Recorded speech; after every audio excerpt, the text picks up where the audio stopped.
Vamos a hablar de dos modelos de atención al ictus isquémico agudo, que es lo que vamos a valorar.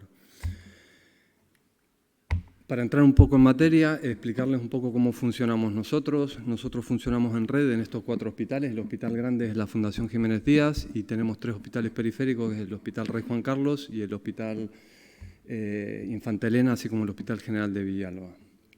Estos 3 centros periféricos tienen una dispersión aproximada de unos 30 kilómetros, 35 kilómetros, desde la Fundación Jiménez Díaz, donde se realiza actividad habitualmente mañana-tarde, de lunes a viernes. A día de hoy, el modelo más estudiado de atención al ictus extrahospitalario y de traslado de estos pacientes es el modelo conocido como el Mothership. En este modelo, que es el modelo que tenemos implantado en Madrid. Hoy por hoy, un paciente que activa un código, que es atendido en el extrahospitalario, ya sea en su domicilio o en la vía pública, con sospecha de ictus, se le aplica una escala que es el Madrid Direct, una escala que ha sido publicada en Neurology, ahí están las referencias del artículo. Y entonces esta escala lo que pretende básicamente es hacer una disquisición entre paciente con ictus de gran vaso y intenta también hacer una aproximación al paciente que pueda tener una hemorragia cerebral, o sea, hacer una disquisición diagnóstica entre isquémico y hemorrágico y dentro de los isquémicos cuál puede tener gran vaso o no. Para esto hay una escala, se puntúa una serie de números y aquellos pacientes que tengan más de uno, que puntúen más de uno, son trasladados inmediatamente al centro de intervencionista que le corresponda, a donde va a ir el intervencionista a cargo a realizar la trombectomía. Los pacientes que puntúan bajo o que son hipertensos severos, que tienen una hipertensión severa o que son muy añosos, estos pacientes van a ser trasladados a la unidad de ictus más cercana para ser valorados. Si esta escala falla, este paciente está localizado en la unidad de ictus próxima a donde ha sido recogido el paciente, va a ser trasladado secundariamente al centro de ictus para realizar la trombectomía. Estos dos modelos son donde existe mayor cuerpo de evidencia en la actualidad. Existe otro modelo un poco más alternativo, más novedoso, que es el modelo conocido como Drip and Drive o Drive the Doctor, en el cual es este paciente que había sido trasladado a la unidad de ictus sin posibilidad de trombectomía mecánica, en este caso si se activa el código ictus por oclusión de gran vaso, el paciente en vez de ser movilizado y desplazado al centro intervencionista, es el intervencionista el que se desplaza al centro a realizar la trombectomía.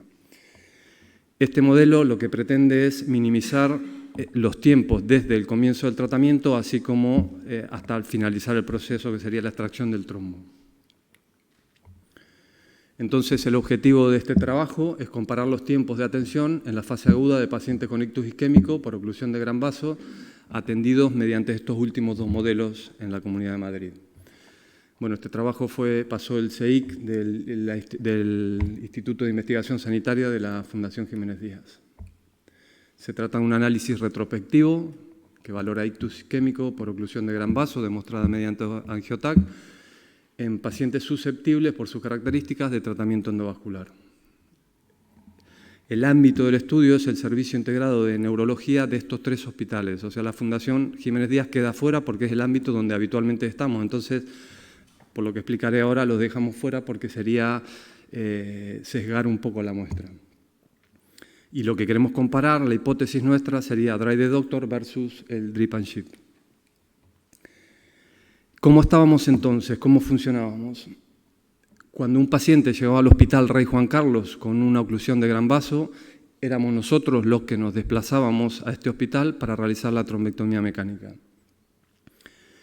El Hospital Infanta Elena y el Hospital General de Villalba, por una cuestión geográfica, la distancia de traslado hacia el Rey Juan Carlos es similar, por lo cual la hipótesis es que si nosotros hacemos esto en el Hospital Rey Juan Carlos, podríamos hacer lo mismo en estos últimos 2 hospitales sin necesidad de sacarlos, como vemos ahí, a otro centro intervencionista para ser posteriormente tratados.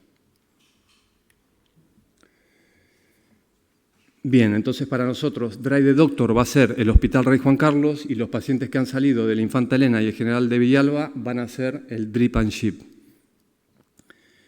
Pero para hacer esto real, para que el escenario sea real, tenemos que tener unos criterios de exclusión bastante estrictos para que la muestra, para poder simular lo que pasaría en estos dos hospitales. Entonces, lo que hemos hecho fue, dentro de los criterios de exclusión, todos los días que nosotros teníamos actividad programada en el hospital Rey Juan Carlos, ya sea actividad de consulta o procedimientos, los pacientes que entraban ese día, ya sea en otro horario o en el mismo horario, quedaban fuera, o sea, no se incluían en el estudio. Y por otro lado, bueno, los intrahospitalarios también y los pacientes que venían con preaviso, otra cosa que nos hace ser evidentemente más rápidos a todos, también los excluíamos porque es una forma de equiparar, ¿no?, a estos pacientes, ya que en los otros hospitales evidentemente no se preavisa. Estas son las variantes que valoramos, ese es el análisis, que es un descriptivo, la comparación de características entre estos dos grupos, fundamentalmente de tiempos.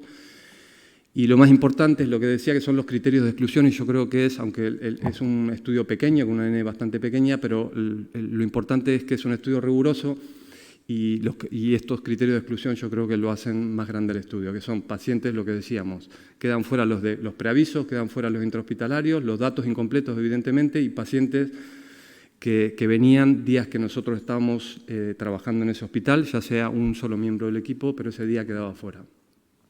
El objetivo principal es valorar estas variables, tiempo puerta, punción femoral, puerta recanalización, TAC, punción femoral y un NIH y ranking al alta. A los 3 meses no lo tenemos porque realmente fue complicado recuperar los datos de estos pacientes, ya sea durante ese ingreso o en el seguimiento en pacientes que no estaban en nuestro hospital. O sea, ahí hemos tenido un gran problema.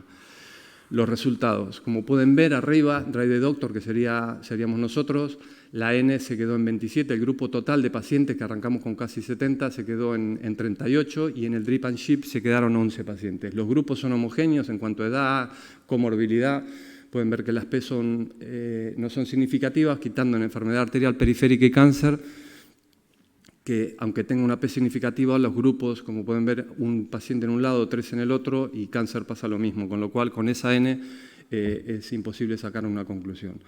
Lo importante de todo esto probablemente sea el ranking previo, que los rankings son similares, como pueden ver, y esto habla de que son pacientes homogéneos, o sea, estamos hablando de la calidad de los pacientes, o sea, estamos comparando el mismo tipo de pacientes.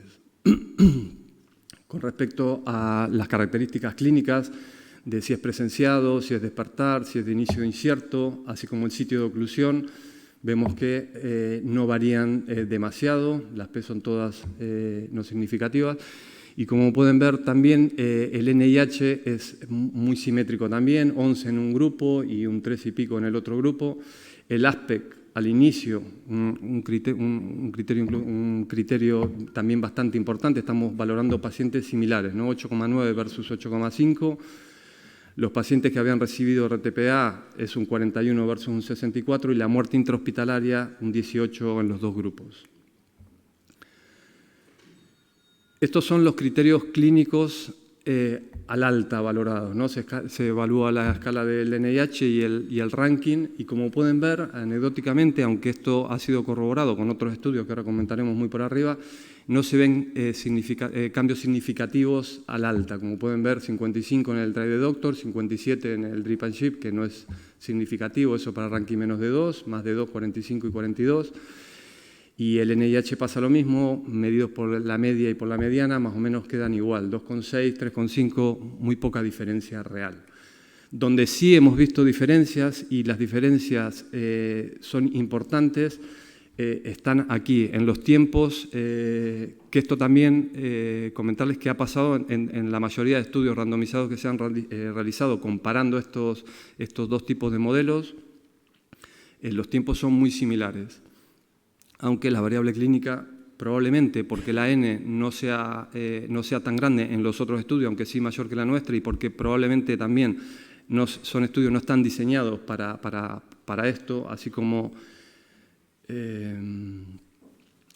la variable clínica es cierto que es bastante más dura y se necesitan grupos de pacientes a escalas mucho mayores, ¿no?, para detectar eso.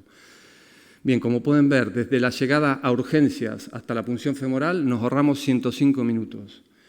Desde la realización del TAC hasta la punción femoral se ahorran 122 minutos.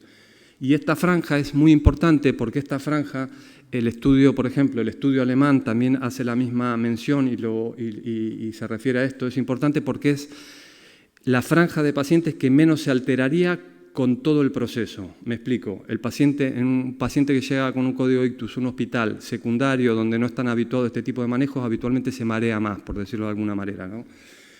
Por otro lado, el tema de traslados, por otro lado, atención de neurólogos mediante telemedicina, todo eso aquí se queda un poco fuera. Una vez que el paciente es diagnosticado de gran vaso, es como que va todo un poco más fluido, más rodado.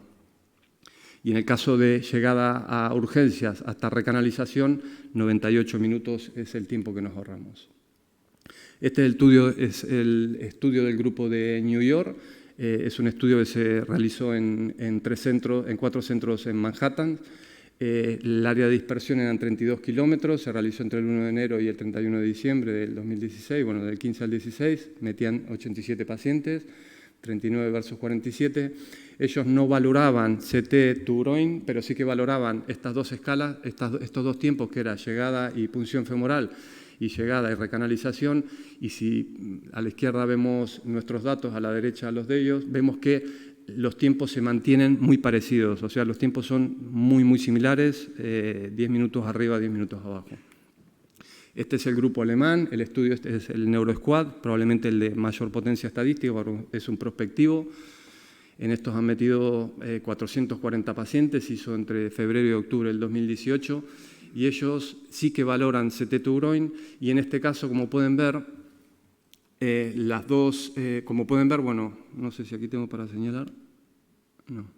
Bueno, como pueden ver ahí, los dos que están pegados, o sea, los del centro serían Dry de Doctor, y ven que las cifras son muy similares. El Drip and Ship serían los dos de arriba, y ven que nos manejamos con cifras similares. Ellos también comparan el Mothership, que sería que nosotros evidentemente no lo hemos metido. Bien, entonces, para ir concluyendo, no se observan diferencias clínicas entre los grupos, entre los grupos en ninguno de los 3 estudios. Es cierto que nosotros sabemos, se habló ayer y es de conocimiento de todos, que la variable subrogada más importante en la atención de este tipo de pacientes, en cuanto a los outcomes clínicos, es el tiempo, con lo cual, si nosotros estamos hablando que ahorramos casi 1 hora y media o más, evidentemente que tiene que haber algo ahí en mejora de estos pacientes. Los sesgos son que no hay una aleatorización y la diferencia en el manejo, ¿no?, en estos estudios. Las conclusiones entonces son que en los casos manejados mediante el modelo Dry the Doctor se observa un ahorro de tiempo respecto al Drip and Ship en el tiempo hasta la punción femoral y hasta la recanalización en los hospitales de nuestro servicio. Estos resultados van en la misma línea de estudios realizados en áreas geográficas similares, y será necesario, evidentemente, confirmar o refutar estos resultados en una muestra de pacientes más grandes, mediante un estudio más potente. Bueno, y este estudio fue publicado este año en la Neurological Science. Bueno, muchas gracias.